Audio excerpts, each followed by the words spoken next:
Hi, I'm Dr. Meghna. I'm here to present my paper, The Pervasiveness and the Frequency of Retinopathy of Prematurity in a Tertiary Care Center in Tamil Nadu. It's a vasoproliferative disorder of a developing retina in a low birth weight and a preterm infants. It was first known as retrolental fibroplasia, which was later coined by Heath in 1951 as retinopathy of prematurity. It has become one of the global problem as being a most common cause of childhood blindness, especially in middle and low income economics. The risk factors and the disease prevalence are the key for shaping screening and treatment protocols in NICU care. The ROP prevalence in India is 20 to 52% of the screened neonates.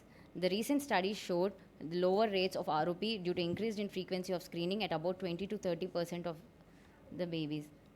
There were three epidemics. The first epidemic, which was seen in 1940s and 50s, which was due to introduction of neonatal care and unmonitored oxygen, and in 1980s, which was second epidemic, which was caused due to increased survival of extremely large birth weight babies and combined with minimal screening, and which from 1990s there was seen a third epidemic, which was due to increased access to the medical technology that allows earlier viability age and without postnatal level of care to counter preterm diseases. The aim is to study the prevalence and incidence of retinopathy of prematurity in tertiary healthcare center. It is a prospective hospital-based observational study of 400 neonates, including gestational age less than 34 weeks, birth weight less than 2,000 grams, and babies with RDS and long NICU stay with O2 support. A screened single trained ophthalmologist was screened ROP performing plus 20D was using indirect ophthalmoscope with plus 20D lens. Data on gestational age, birth weight, stage, and zone of involvement were collected and analyzed using appropriate statistic analysis. The distribution of ROP in our study is 7%. Subjects screened based on birth weight, where 27% babies were extremely low birth weight, 33 were low birth weight, and 40 were very low birth weight.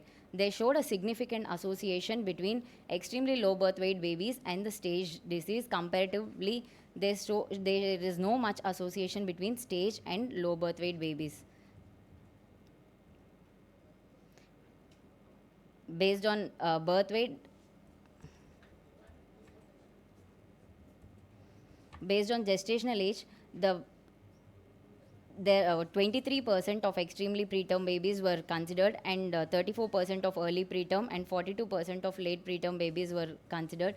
In that, there showed a significant association of 34% of the babies of extremely preterm were found to have stage disease compared to late preterm, where there are only 5%.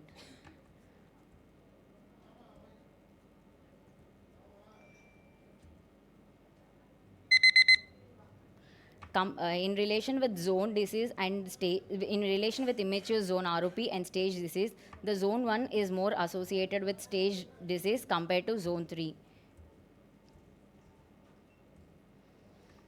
To summarize with, association between occurrence of ROP and extremely low birth weight value showed great significance with a p-value less than 0.001, and there is significant association between stage of ROP and extremely preterm babies with a p-value of less than 0.06. There is a strong relationship that was discovered between ROP stage and an underdeveloped zone 2 and zone 1 with a significant p-value, and extremely low birth weight babies and extremely preterm babies were significantly correlated.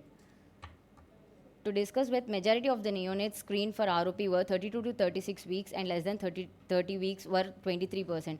Extremely low birth weight babies and extremely preterm neonates have higher risk of developing ROP. Earlier screening and timely interventions are crucial to prevent irreversible blindness. The study found a significant association between stage of ROP and extremely low birth weight and extremely preterm in line with the other studies. To conclude with, the findings of the study highlight the importance of early screening and management of ROP in neonates, particularly those born prematurely or with low birth weight. Close monitoring of at-risk infants, timely intervention, and appropriate follow-up care are crucial for preventing visual impairment associated with ROP. Healthcare providers should be vigilant in identifying high-risk neonates and implementing evidence-based protocols to reduce the burden of ROP-related morbidity and improve long-term visual outcomes.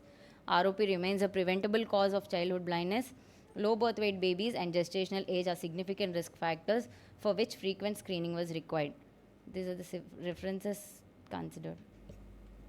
Yeah, thank you, Dr. Venkat Meghna. I would like to know that how is your study different from other similar studies? What are the strengths to your study?